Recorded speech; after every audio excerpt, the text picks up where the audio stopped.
And me and her, like, we weren't arguing, but you know what I mean? She was just like, you need to stop doing that. And then I tried to change the subject. I go, how is school going, boys? And my sons tell me, well, we didn't have school today, technically. I'm like, well, what's going on? He said, well, there was like a school shooting drill.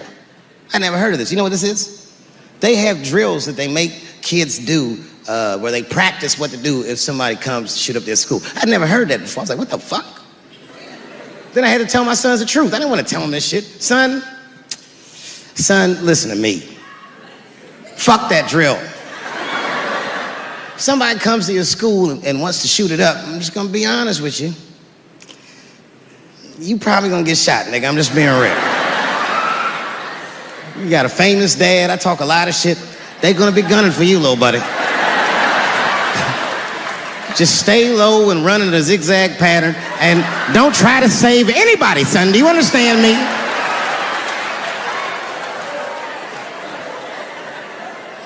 Why would you have kids rehearse for some shit they have no control over? All you're doing is training these kids to worry. It's the stupidest drill I've ever heard of. And while you're in there training them during these drills, well, aren't you training the shooter too? This nigga's in here listening and learning like the other kids. Sitting in the back. Where are we supposed to meet?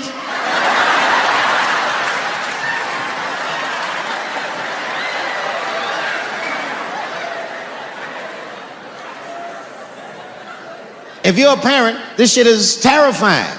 This shit is real scary. All the parents is looking at each other crazy. Because we know as parents that one of us is raising the shooter.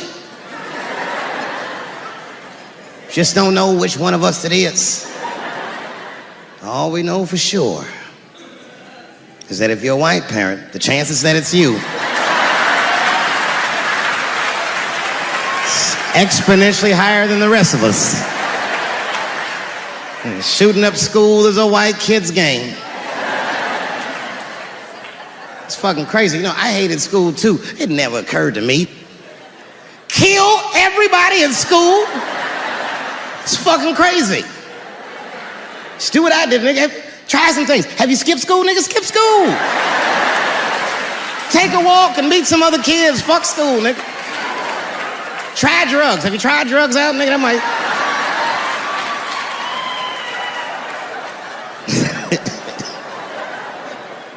Some scary shit. I've given this a lot of thought. I don't see any peaceful way to disarm America's whites.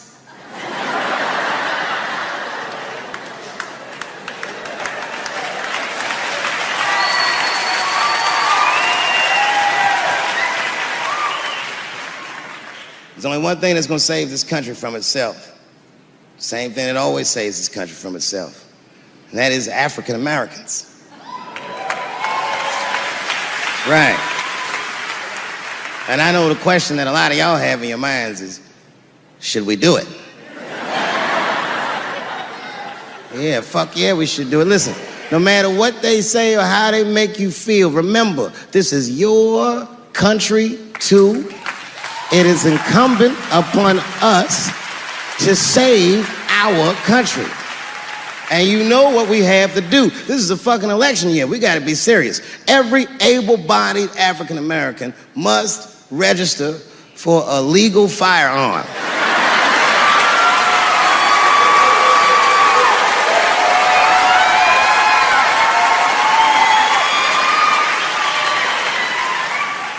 That's the only way they'll change the law.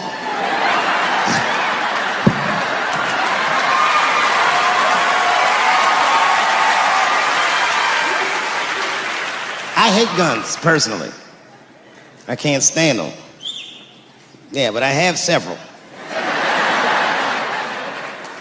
I don't want them, but I feel like I need them. Don't forget where I live. I live in Ohio. And anyone that knows anything about Ohio knows that even the word Ohio is an old Native American word. It means, literally, land of poor white people.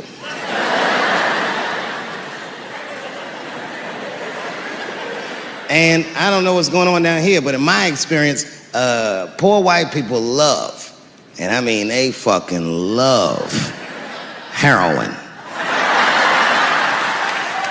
They can't seem to get enough of it. I didn't even know what I was looking at first. I was just driving like, why are all these white people so sleepy out here? These things...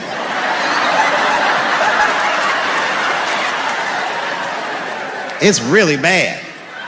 As a matter of fact, I was coming out of a nightclub the other night in Dayton, and I'd parked my car in the alley, and no one was out there. I didn't have no bodyguards or nothing. I was home. I figured everything was fine. And as soon as I opened my car door, all by myself, suddenly one of these heroin-addicted whites just pops out of a trash can. It scared the shit out of me. I screamed, "Ah!"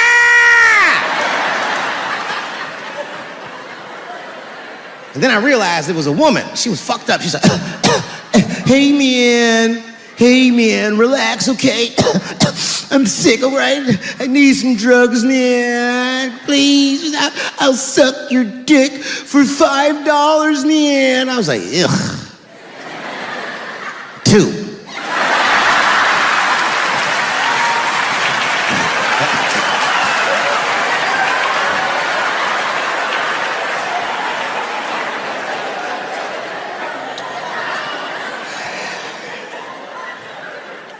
Obviously, I'm joking. This opioid crisis is a crisis. I see it every day. It's as bad as they say. It's ruining lives. It's destroying families. Sadly, you know what it reminds me of, seeing it? It reminds me of us. These white folks look exactly like us during the crack epidemic. You know, it's really crazy to see. And all this shit they talk about on the news about how divided the nation is, I don't believe it. I feel like nowadays we're getting a real good look at each other. It's wild because I even have insight into how the white community must have felt watching the black community go through the scourge of crack. Because I don't care either. Hang in there, whites. Just say no. What's so hard about that?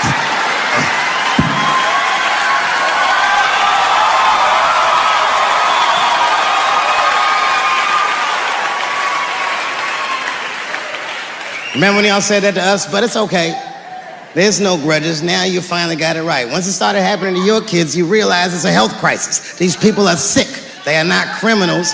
They are sick.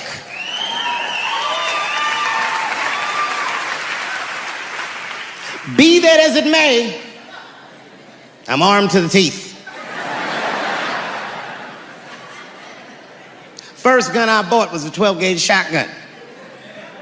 I didn't want the gun. Remember, though, I'd moved to a farm, and I was sitting there on the porch, and I see a white dude walking across my property, entitled, like he's supposed to be there. He had a rifle over his shoulder, too. Ain't that a bitch?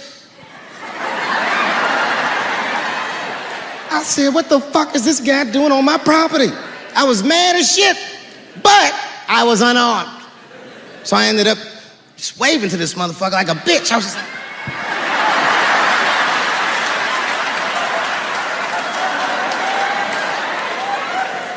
And as soon as he got far enough away, I ran to my car and sped to Kmart.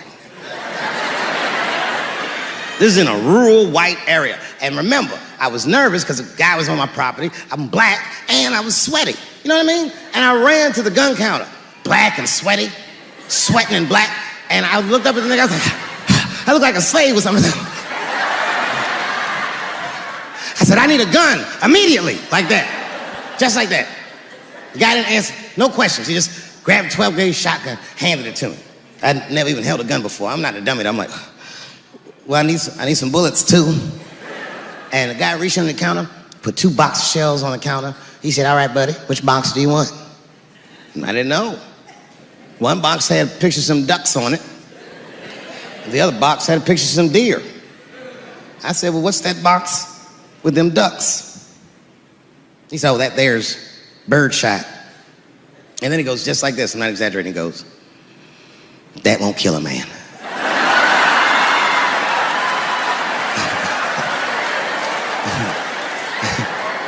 He said, it'll just pepper him up nicely. I said, what the fuck? Pepper? You know what it means to pepper a motherfucker up? It means that when the shell explodes, hot BBs will shoot out of the barrel of the gun, not killing a motherfucker, but penetrating their skin and shallow flesh. Boy, that's gotta hurt. Hot BBs? Ha ha! Remember when Dick Cheney shot a motherfucker in the face and he lived? That was birdshot.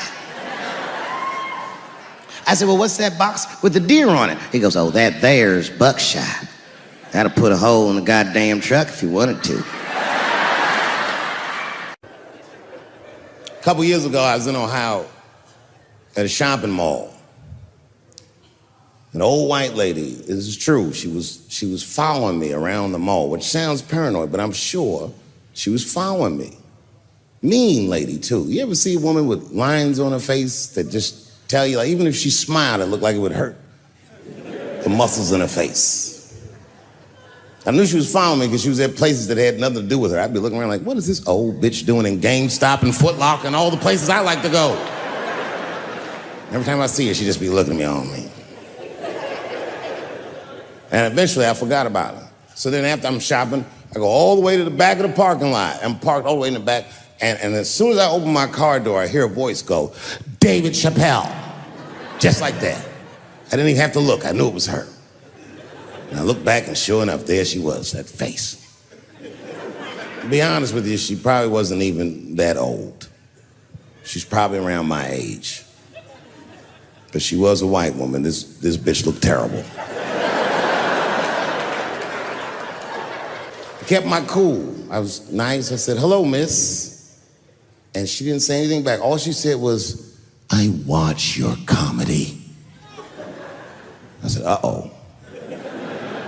And then she says, this is true, she goes, it sounds to me like you hate women. I said, well, you know what, miss? It's art. And you're free to interpret this art however you'd like. But I can tell you, as the maker of this art, that I don't believe that I feel that way. And she said, well, I think, and I said, shut up, bitch. Shut the fuck up. Before I kill you and put you in the trunk, ain't nobody around here.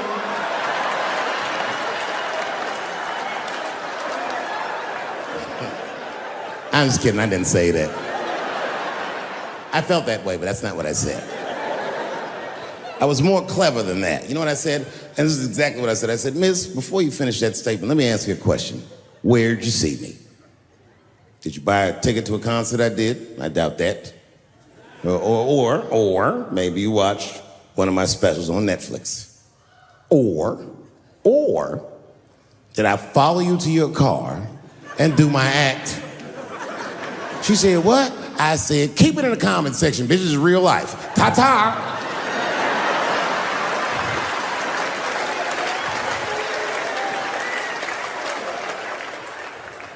And then I drove off. You can see it. You ever have this happen? This is how confusing it is. This is the practical application of what I'm talking about. Like a guy be out, this happens to a lot of guys. You be out at a club, bar, right? You're kicking with your boys, and a girl walks by, and man, she looks good. She looks good. Not good in that classical way. I mean, you know, I'm talking good like she got half her ass hanging out her skirt. Her titties are all mashed together, popping out the top of her turtleneck and shit.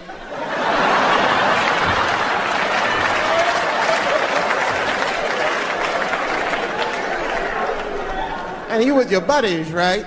You with your buddies, you got a couple drinks in you, and you see a girl like this, you might try to talk to her. This might not come out right. I don't know what you say, but damn, look at them titties! Right? The girl gets mad and says, wait a minute. Just because I'm dressed this way does not make me a whore. Which is true. Gentlemen, that is true. Just because they dress a certain way doesn't mean they are a certain way. Don't ever forget it. But ladies, you must understand that that is fucking confusing. Just is. Now that would be like me, Dave Chappelle, the comedian, walking around the streets in a cop uniform. Somebody might run up on me. Oh, thank God. Officer, help us. Come on, they're over here. Help us. I'm like, oh, just because I'm dressed this way does not make me a police officer. You understand what I'm saying? It's like, all right, lady, fine. You are not a whore. But you are wearing a whore's uniform, I'll tell you that shit right now. Another time, about 6 years ago, there was a lesbian woman that tried to sell a story about me to TMZ. Thank goodness TMZ could see right through the sham of that story. This woman claimed that I beat her up in a nightclub because she was a lesbian. That is fucking crazy. Bitch, I didn't even know you was a woman.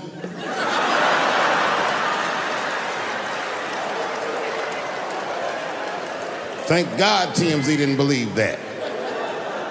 Because I did beat the shit out of her, I'm not gonna lie. It was her fault, I had no choice. I came in the club minding my own business, and a woman came up to me, she goes, "Oh my God, Dave Chappelle." And I was just being reciprocally nice. "Hey, miss, how are you?" Blah, blah, blah. Benign talk, nothing to it. And all of a sudden, this lesbian fellow stepped between us. "Hey, nigga, that's my girl." I said, yo, my man, back up, like that. She said, "I ain't backing up off shit, nigga, that's my girl." I said, "Bro, you're gonna have to give me 3 feet like this." She said, "Stop calling me a man, motherfucker. I'm a woman." I said, "What?"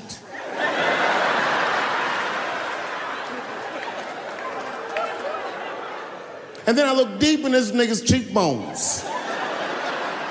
I said, "Oh my God, you are a woman." It's just too much for me to even wrap my mind around. But I tell you what, I unballed my fist immediately, and I softened my posture so that she would know she's in no danger. I even changed the tone of my voice. I said softly, sweetly, like a pimp might say. "Bitch, I'm about to slap the shit out of you."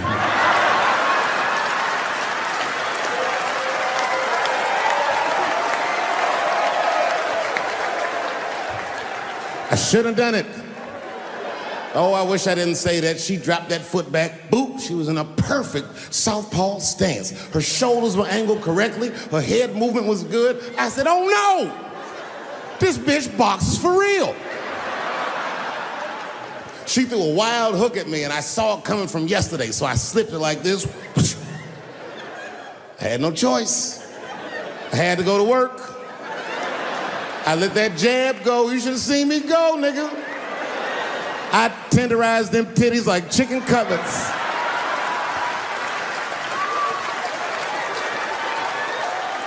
I whooped the toxic masculinity out of that bitch.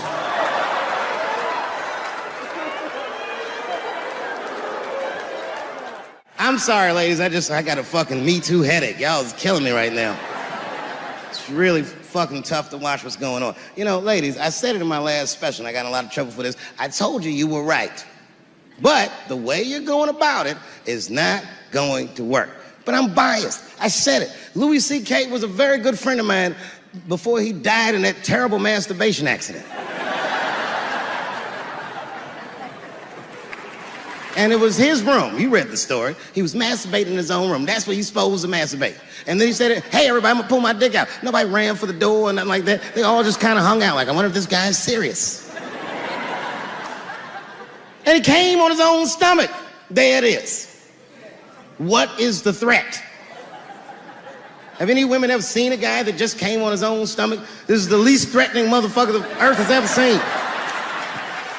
All you see is shame in their face and cum dripping down like pancake butter.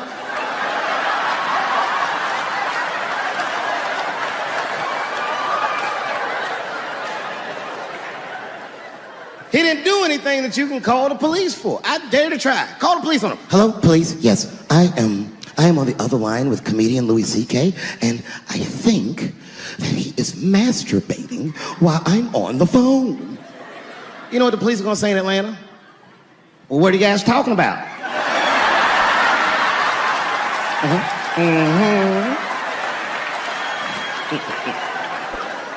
Caitlyn Jenner, whom I've met, wonderful person. Caitlyn Jenner was voted Woman of the Year. Her first year as a woman. Ain't that something? Beat every bitch in Detroit. She's better than all of them. Never even had a period. Ain't that something? Oh, I'd be mad as shit if I was a woman. I'd be mad if I was me. If I was in the BET Awards sitting there and they're like, and the winner for Nigger of the Year, Eminem, my man. The only thing in our society that bothers me the most is the way that men and women don't get along no more. That's really what's bugging me about it. Men and women just don't get along. Like, I hear women say this all the time. I know a lot of you sisters be like, chivalry is dead. Don't you? Don't y'all feel that way? Like men aren't gentlemen anymore? That's right. Chivalry is dead. And women killed it.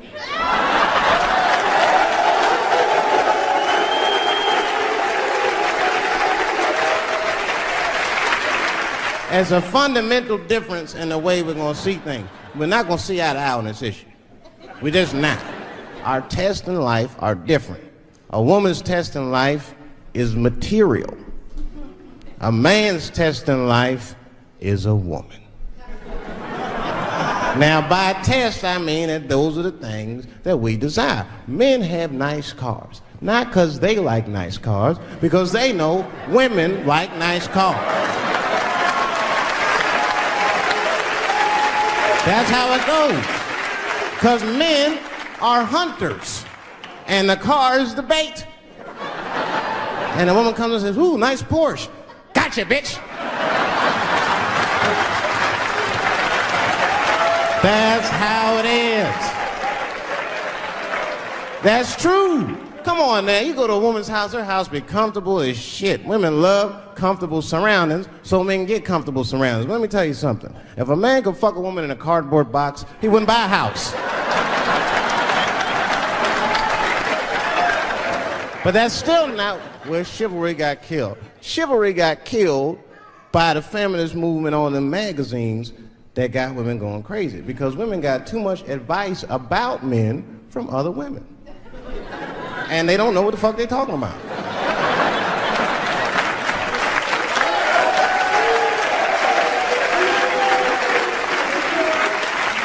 It's true. I see this shit in the magazines. I don't read them, but I be seeing the cover. I be in the grocery store, fellas, you look at one of the magazines like, what is this? And they say on the cover, 100 Ways to Please Your Man by some lady. Get out of here, man. Come on. Ain't no.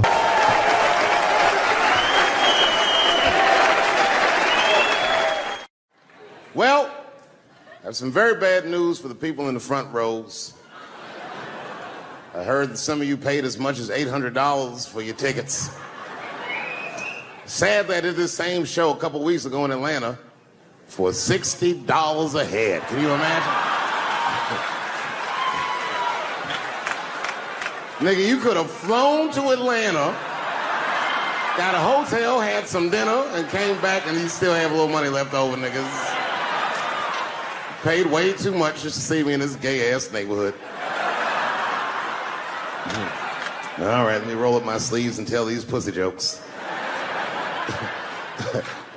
Will told me to say there hasn't been this many pussy references in this room since Cats was here. Boy, I gotta tell you, man, I've been doing this set all week, and boy, I've been telling these jokes, and sometimes niggas look like they're in actual pain over the jokes. None of it's that bad to me, but I understand why it could hurt some people's feelings. So tonight,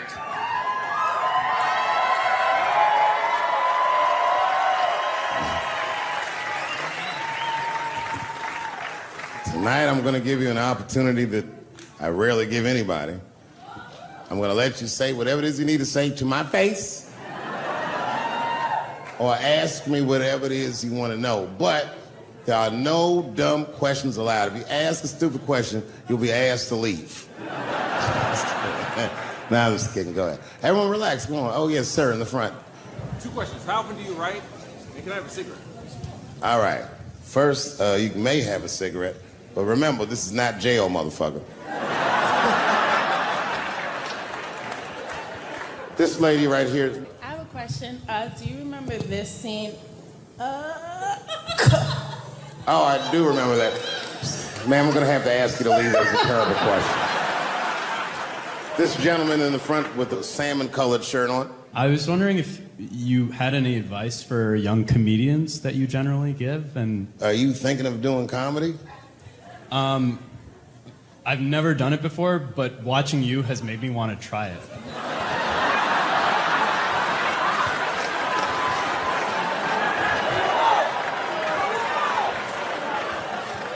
I don't know if that's an insult or not. It's a compliment. It's. I mean, niggas don't say I've never done brain surgery, but it looked a lot easier than I thought. I'm teasing. All right, here'd be my advice. Okay, I don't know how comedians start nowadays, right? But what I would suggest is just start. And once you start, you can't really stop, no matter what happens, no matter how bad it gets, no matter what people say. You know what I mean? Because comedy is weird like that. You know why I hate watching other comedians do comedy? Not because I hate other comedians, but because I love comedy so much. It's like watching somebody else fuck your girl. And I say, fuck her better than that. Yes, you on the aisle up there, the lady with the long... Yes, you, standing up. I see you. My favorite book of all time, The Narrative of the Life of Frederick Douglass.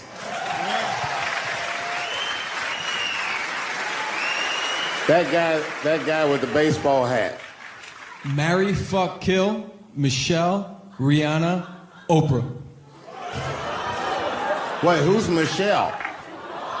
Oh, Obama. Well, sir, you're putting me in quite the pickle. I can't say I'll fuck Michelle Obama. That's insane. Well, I guess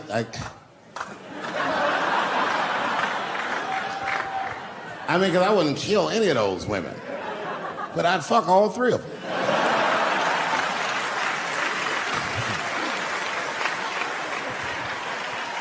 The gentleman in the blue Oxford standing up. Tell us a story with Charlie Murphy. Tell a story about Charlie Murphy? Or your favorite. Boy, there's so many good Charlie Murphys. You know, the thing with Charlie Murphy is he used to just make us laugh all the time. And I used to ask him about all the old Hollywood shit I was curious about. Like when they used to accuse Michael Jackson, I remember asking once, I go, Charlie, do you think Michael Jackson actually did those things? And he said, let me ask you a question, Dave. He said, say it is illegal to fuck women. How long are you staying out of jail? So God bless Charlie Murphy, wherever you are. Charlie, I love you. Who do you think is going to win the 2020 election? All right, I'm going to put a pin in this, but I'll tell you right now, fella, I don't know, but I think Trump has a better shot than a lot of people would like to think. I'm just saying, it all depends on how the left talks. The way we're talking is not going to win the fucking ball game. Donald Trump's over there on the right, grabbing handfuls of pussy. Joe Biden can't even smell hair over here. Fuck this side.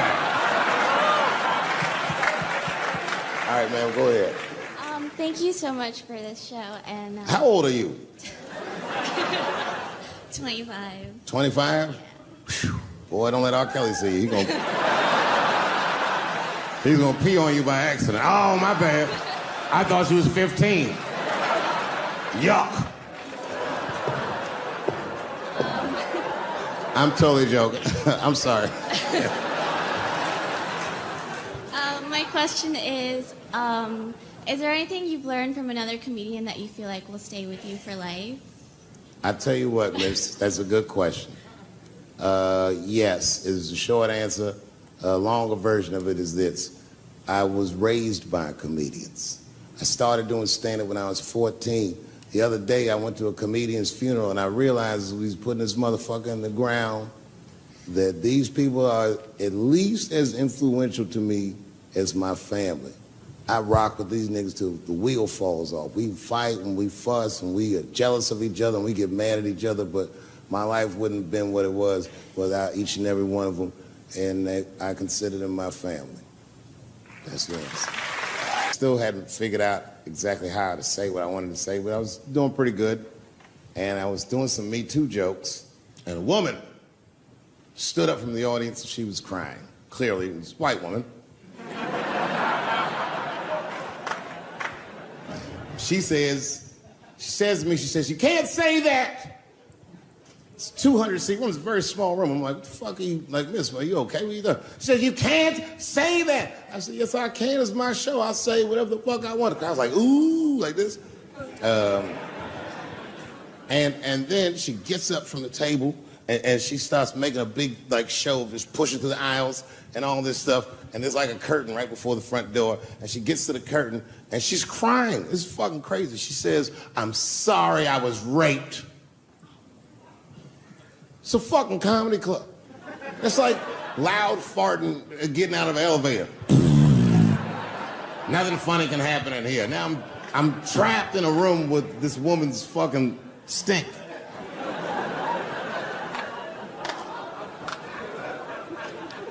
And I say, miss, it is not your fault that you were raped, but it's not mine either. Ta-ta, bitch, like this. She storms out. Now the room is very uncomfortable, but I managed to get the crowd back, but I'm like, a little traumatized. Same show, there's a trans woman sitting in the audience.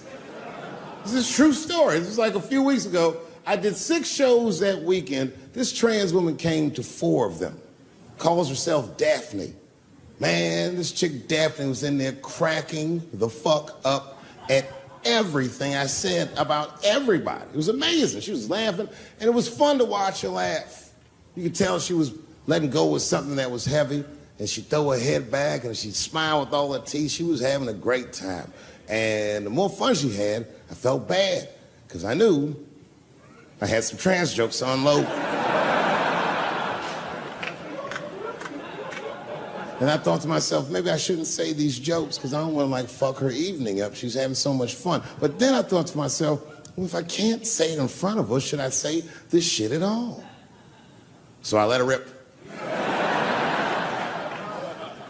To my surprise, Daphne laughed harder at the trans jokes than anybody in the room. In fact, everybody in the room would look at her to make sure it was okay. And I got off stage, I was in the dressing room, I was like, man, this is a fucking weird show. I'm sitting in the dressing room by myself just trying to figure out, like, what the fuck just happened out there? Like, why is it that this one woman can't take any of these jokes and Daphne can take all of these jokes? So weird. And then I realized, Daphne used to be a man.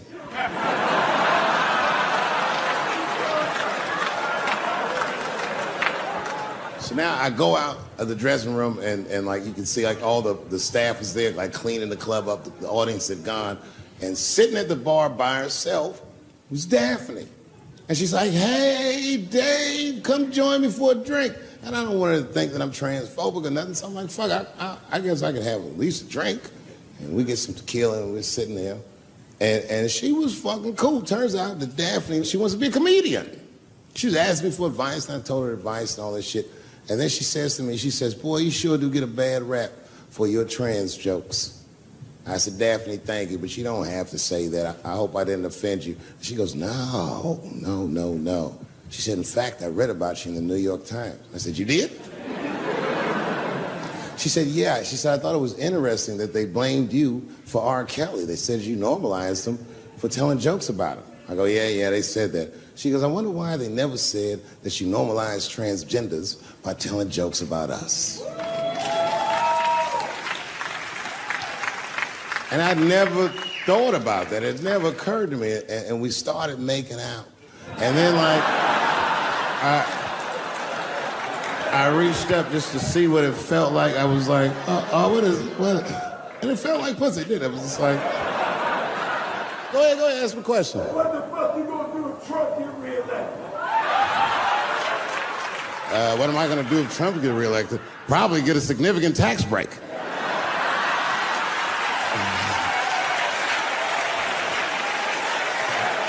Hey, you want to know why I don't even talk about Trump in my show? Because that motherfucker is not the hokey pokey. He is not what it's all about. There's millions of people that put him in power, and the ideas that he puts forth are not his own.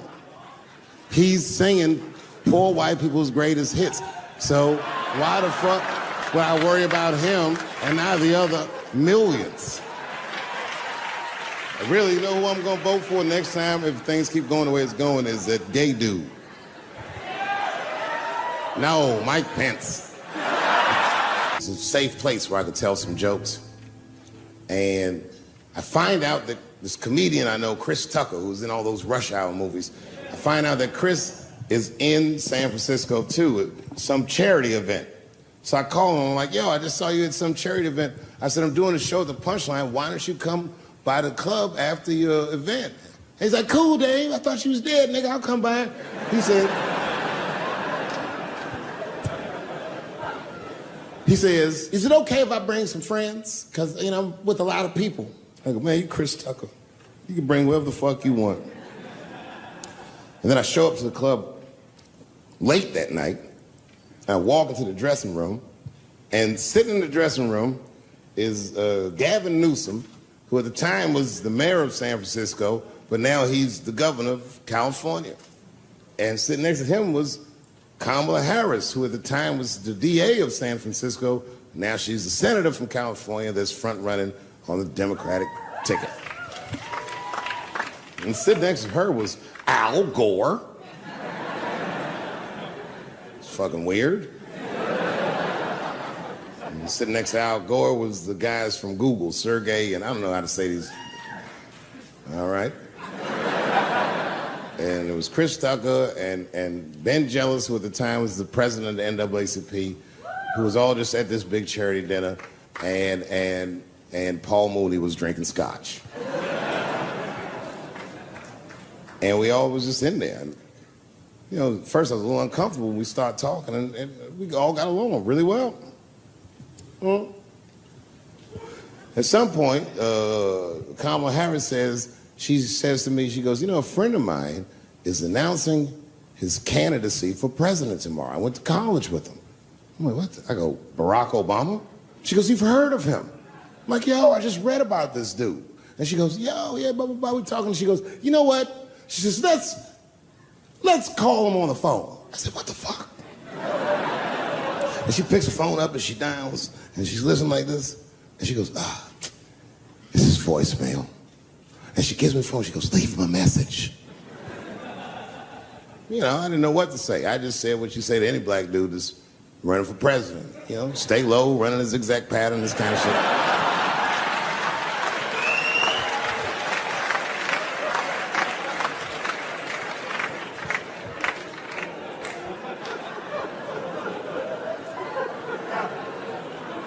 And then the last thing I say is, you know what? I said, sir, well, I really do believe you can do this. Like, man, I'm wishing you luck. Now, next day I wake up and go for coffee at a place called the Embarcadero. It's like an eatery by the sea in San Francisco. And I'm walking to the coffee shop and there's a police line and I can't cross the tape. But then I figure, fuck it, I'm Dave Chappelle, so I go into the thing like this. And the police yoke me. These motherfuckers like tackle me immediately. And I see over the police's shoulder Gavin Newsom. I couldn't remember his name, but I remember the night before I had kept teasing him and saying he looked like Christian Bale, the guy from the Batman movies. So I see him and I can't remember the name, so I'm just like, Batman, help!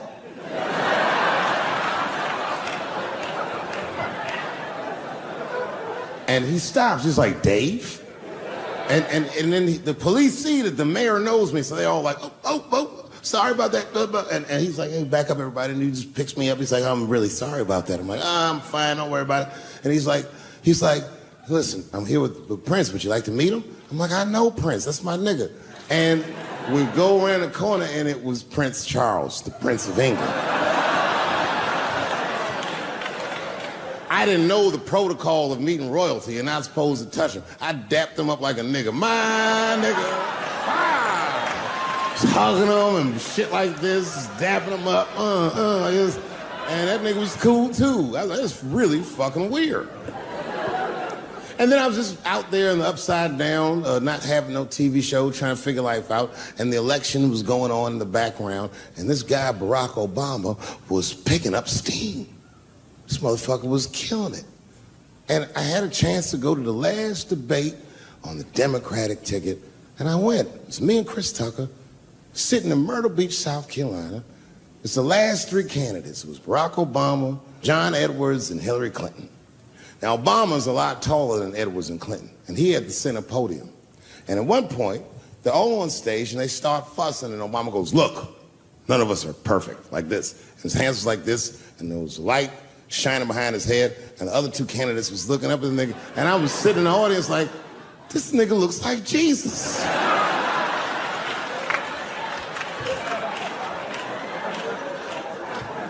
And I realized in that moment that I was looking at the next president of the United States. I was certain of it. I couldn't explain it, but I knew what I was seeing. And I got really excited. And I'm not that kind of guy. I said, I gotta meet this motherfucker. So I stayed. They were all on stage doing interviews, and I just waited. I was waiting and waiting. And then John Edwards was done with his interviews first, because everybody knew he wasn't gonna win. And I see John Edwards, and I said, hey, Senator Edwards, I just want to say hi. And that motherfucker looked at me like, I'm like, fuck you, nigga, you gonna lose anyway. And then he left, and then Hillary Clinton just walked by me in one of them Steve Harvey suits.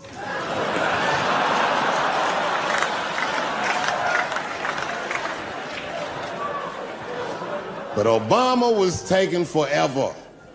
Everybody wanted to talk to him. When I knew the media saw exactly what I saw, there was no question about it. That was the guy. I waited and I waited, and finally, must have been over an hour and a half, he finishes his last interview. He's like, well, thank you very much. Good talking to you. And he turns around, and we make eye contact. He sees me, and when he sees me, he looks over, he goes, Dave Chappelle. And Obama did me the same way I did Prince Charles. He dapped me up, and he like bro hugged me, and he pulled me in, and I'll never forget this. He said in my ear, I got your message. Thank you very much, New York. The second time I met O.J. Simpson.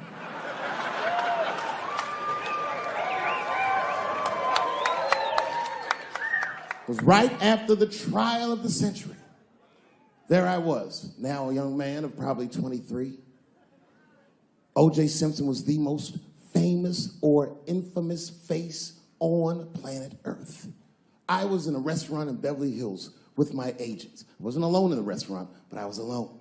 I was the only black person in the restaurant. And in the 90s, that felt very uncomfortable. Now I tend to enjoy it at this age.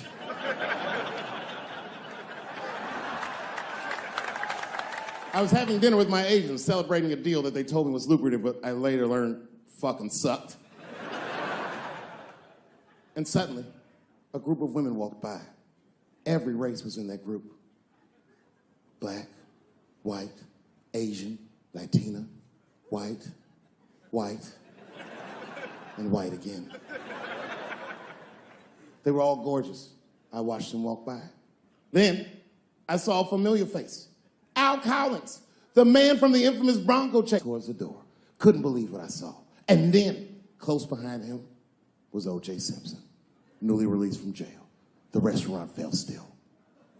I was shocked. I didn't mean to say it out loud, but it just came out. O.J. He stopped, turned around to see who said it, saw my black face, and correctly assumed it was me.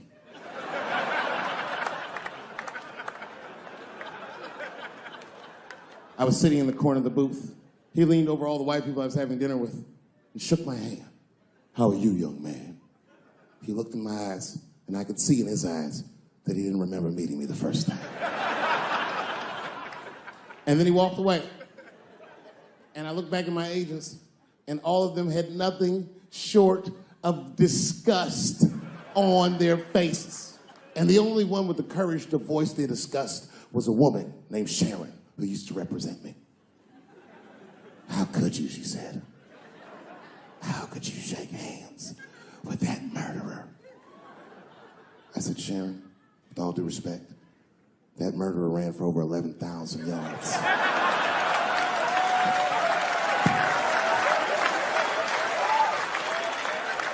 And the glove didn't fit. Glove didn't fit. Get over yourself. Some people can't do that. Some people just can't get over themselves. Gay people have a hard time doing that recently. Here we go. Here comes the deep water. No, recently I've noticed that. I noticed that with that Manny Pacquiao controversy. Yeah, no, it was now in the gay community's defense, Manny Pacquiao said some outlandish shit about gay people. Very, very not nice things that I won't repeat, but there was biblical verses and some analogies to animals. Wasn't a good look. Nike took his shoes immediately, which I thought was a little harsh. A little harsh. You know what I mean? Because he's, just because he's Asian. You know what I mean? Fuck, you gonna take shoes off Asian dude to appease a gay dude. You know what I mean? No? You don't know what I mean. But Asian people kind of know what I mean. No? No Asians in the front? No? No, this is what I mean. Okay, look, okay, you're an Asian dude. No, I say this with no disrespect. But we're all Americans, right? And we can agree that America has a huge body count all over the world, but nowhere more than Asia. Literally, if you look at history, recently, we have bombed the masculinity out of an entire continent. We dropped 2 atomic bombs on fucking Japan, and they've been drawing Hello Kitty and shit ever since. There's a lot of lady boys in the wake of our bombs. And I know these things because my wife is Asian. She's Filipino. All right, well, okay, so that explains it. Now you know why you see me at all those Filipino events. I'm not there picking up pussy, I'm dropping some off.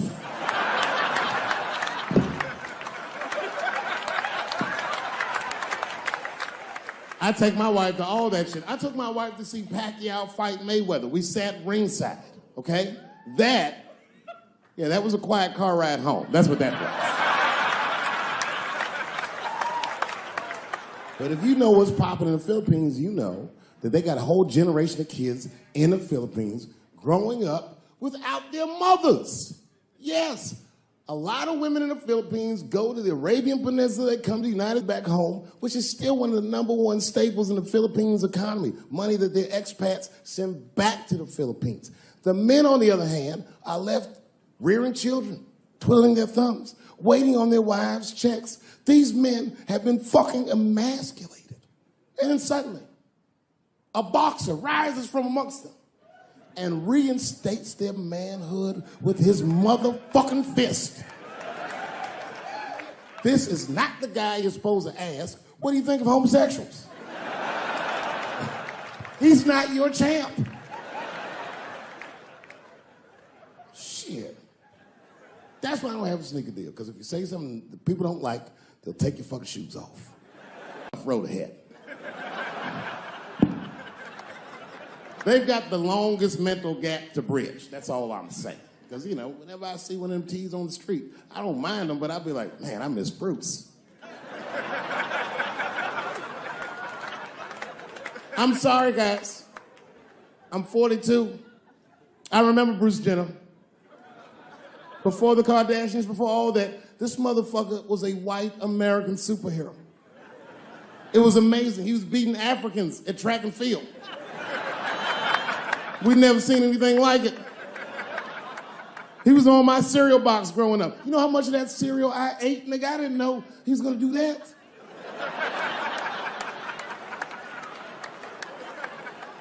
I knew before you guys knew. I heard things on the street in Hollywood. You know, you just be out, see people. Hey, what's up, Kanye? Why the long face? Nigga, you'll see. I got 2 mother-in-laws now. And when I heard he was gonna do it, I was scared. I didn't think the public was ready. I didn't think the media was ready. And you know what? I was wrong. Never seen anything like it. Welcome to the world, Caitlin. So long, Bruce. Hello. Somebody called me a nigga in traffic last Wednesday. It's so long, it takes a minute.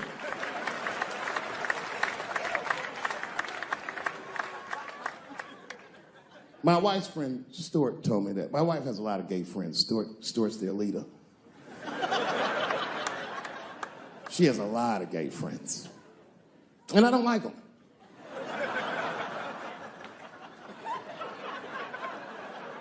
Not because they're gay, I'm just judging them on the merits of their character. They're just not nice dudes. They're fucking rude house guests. They're sitting on my couch, giggling with my wife, eating my motherfucking macaroons. And I come in, they act like the party's over. Hey, Stuart, what's going on? This guy talks to me the way a cat would speak if a cat could talk. Hi, David.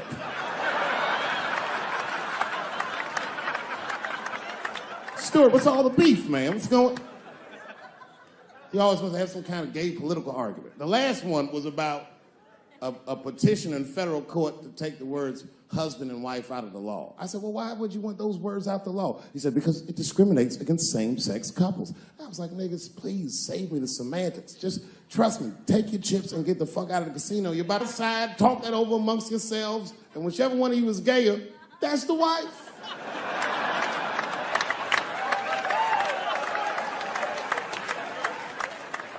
No, Stuart didn't like that. Stuart educates me about this movement, you know what I mean? I didn't even know shit about it. He told me it's called LBGTQ.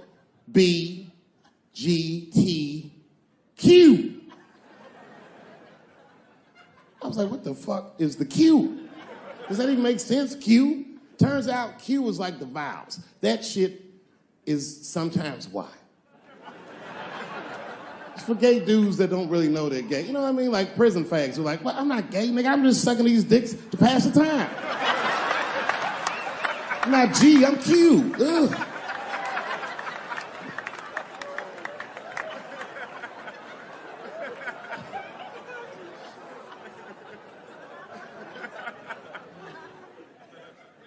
I think, okay, again, of all those letters, the T has the toughest road ahead.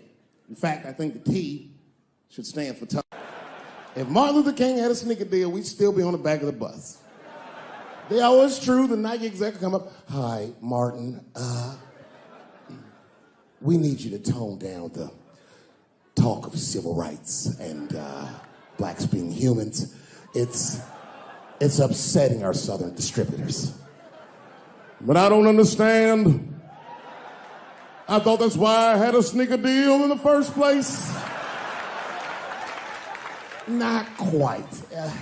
Really, it's a walking shoe, and we like the marching, but try to understand. Fuck that shit.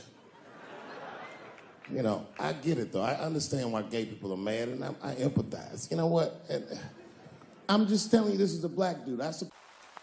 Motherfuckers are just taking it too far. I don't know why or how everybody got this goddamn sensitive. You know who hates me the most? The transgender community.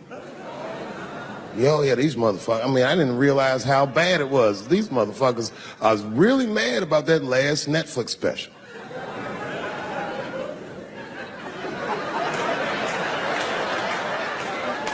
It's tough, man. I don't know what to do about it because I like them.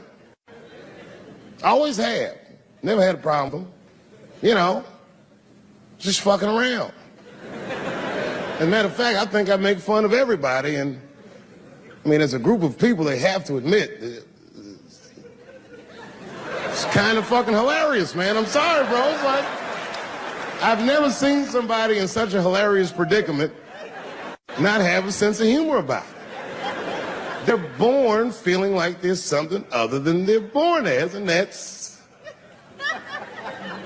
kind of funny, you know? I mean, it's funny if it's not happening to you. It's like that white black bitch that's in the news all the time. Rachel Dolezal. She's a white woman, but then she dressed up like a nigga and shot her way up to the very top of blackness. And I always wanted to meet her just so I could understand.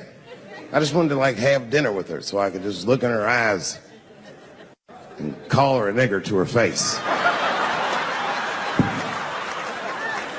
The fuck is that bitch talking about? I identify black. That is trans talk, lady. Stop biting. Stop biting. There's a big difference between her and a trans. The difference between her and a trans is I believe transgenders. I don't understand them either, but I know they mean what they say. Them niggas cut their dicks off. That's all the proof I need. I've never seen somebody just throw their dick away. Don't need it.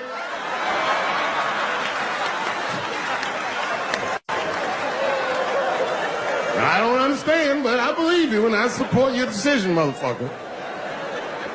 But how far is Rachel willing to go? What is Rachel willing to do so that we blacks can believe that she believes she's actually one of us? Bitch, are you willing to put a lien on your house? Invest in a mixtape that probably won't work out?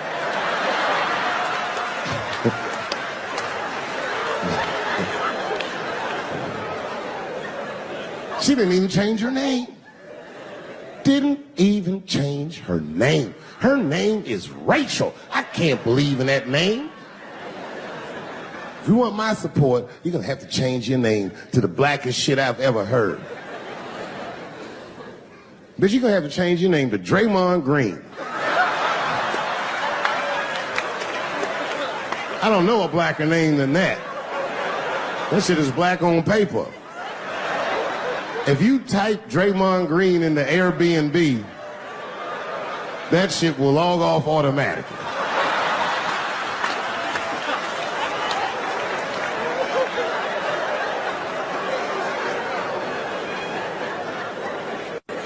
Yeah, people get mad, bro.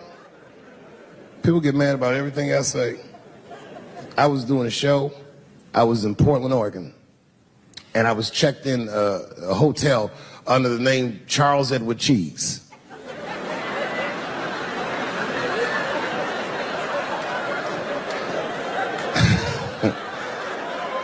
I came back and there was a note. It was like a letter on my desk. It was addressed to Mr. Cheese.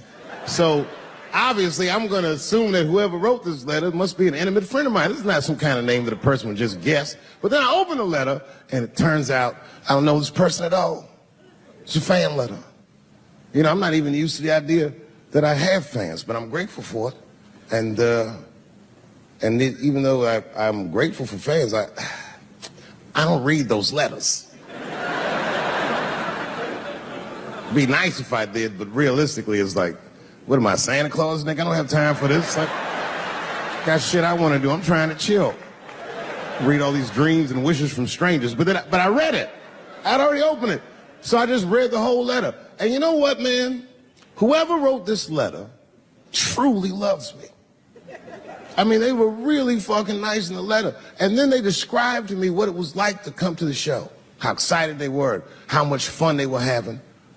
And then they said that when I got to my jokes about transgenders, that they were, quote, devastated.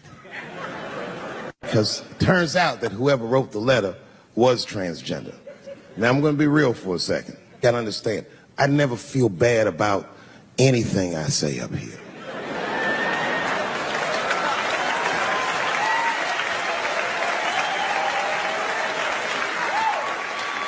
And I would never admit this to you if I hadn't locked your phones up. But it was the weirdest thing. Like, when I read this letter, this shit made me feel bad. I didn't feel bad about what I said, you understand? I felt bad that I made somebody else feel bad. To be honest, I don't even know what I said that upset that person. I have so many transgender jokes.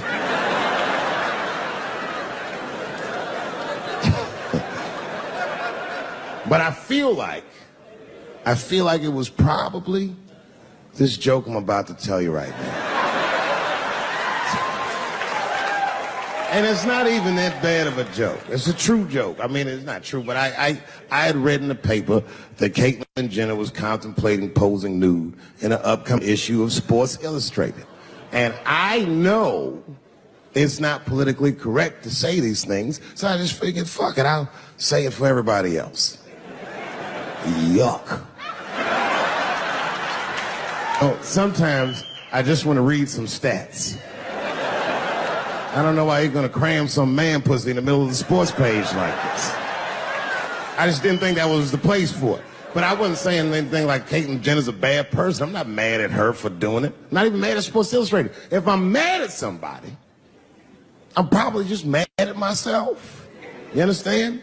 Because deep down, I know that I am not strong enough to not look at those pictures.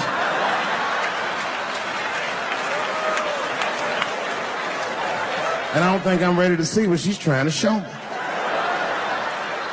So Caitlyn, goddamn, if you go through with this thing, bitch, you better go hard or go home. I want you to go all the way. Hustler style. Do you know what hustler style means, miss? That means spread the lips.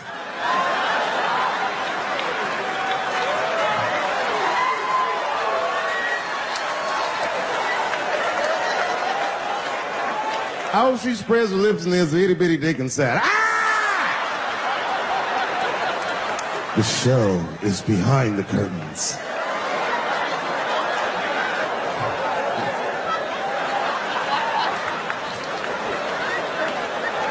I don't know what I said that upset that person.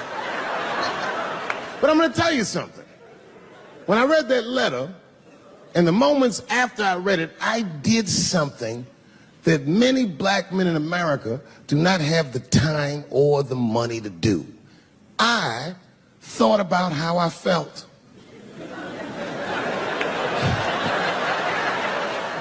I asked myself a very basic question that I don't think I ever directly contemplated. I said, man, Dave, if you're writing all these jokes, do you have a problem with transgender people? And the answer is absolutely not. The fuck do you guys think I am? I don't understand all the choices that people make. But I do understand that life is hard and that those types of choices do not disqualify you from a life with dignity and happiness and safety in it.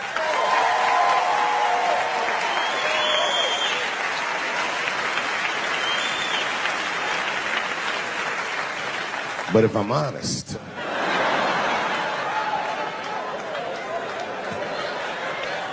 my problem has never been with transgender people. My problem is transgender people. I just feel like these things should not be discussed in front of the blacks. It's fucking insulting, all this talk about how these people feel inside. Since when has America given a fuck how any of us feel inside?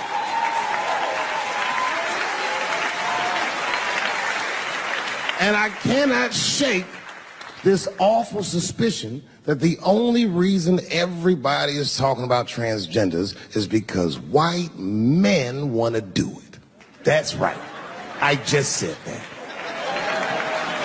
If it was just women that felt that way, or black dudes and Mexican dudes being like, hey, y'all, we feel like girls inside, they'd be like, shut up, nigger. No one asked you how you felt. Come on, everybody. We have strawberries to pick. It reeks of white privilege. You never asked yourself why it was easier for Bruce Jenner to change his gender than it was for Cassius Clay to change his fucking name?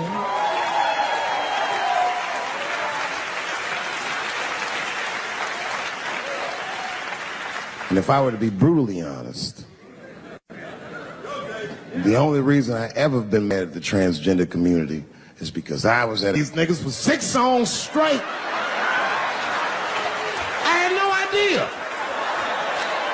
And then the lights came up and I saw them knuckles. I said, oh no! And everybody was laughing at me. Hi, world star. I said, why didn't you say anything? And then I heard that sultry voice. I didn't say anything, Dave Chappelle, because I was having a wonderful time. And I wasn't sure how you'd feel about it. I said, you knew how I'd feel. And she said, I'm going home. I don't want any trouble from you. I said, home, it's only 2 songs left. I mean, we might as well finish tonight. I came home from the road. This is not long ago. I've been gone for, if you can picture, I was gone for weeks and weeks. And when I came back, nobody was home. Now, one person in my family thought that maybe I'd like to see them when I got back. Like, they knew when I was coming back, but they just weren't home. And that was a wake-up call. You know, like when my kids were little and the tour bus would pull up to the house, these motherfuckers would spill out. Dad is home, hooray! And they'd hug me and kiss me, and then as the years went on, they'd get less interested. Hey everybody, look, it's Mr. Promises back from the road.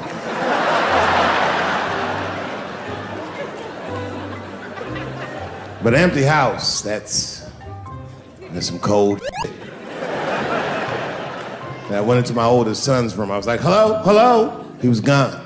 And I'd never done this to him before, but for some reason I just did it. I just looked through his shit. Just to see who this motherfucker was becoming. And I found these notebooks and I started going through the notebooks and it was all this wonderful poetry in them. Open the door, close the door, I am so confused. Written in his handwriting. I didn't even know this wrote poems. And then I looked through his drawers and I opened up his drawer and I found this rolling paper.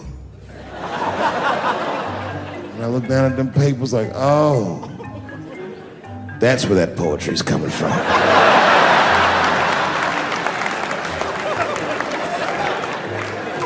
And that broke my heart. I mean, I smoked weed, but I mourned my son's innocence. And I cried a little bit. And I took his papers upstairs to my room. Rolled some weed that I'd hid from the family. And I got really high. And then I got paranoid, so I put his papers back how I found them. So he wouldn't know what I was up to. Won't even know that happened until he sees the special. Yeah, I found your papers.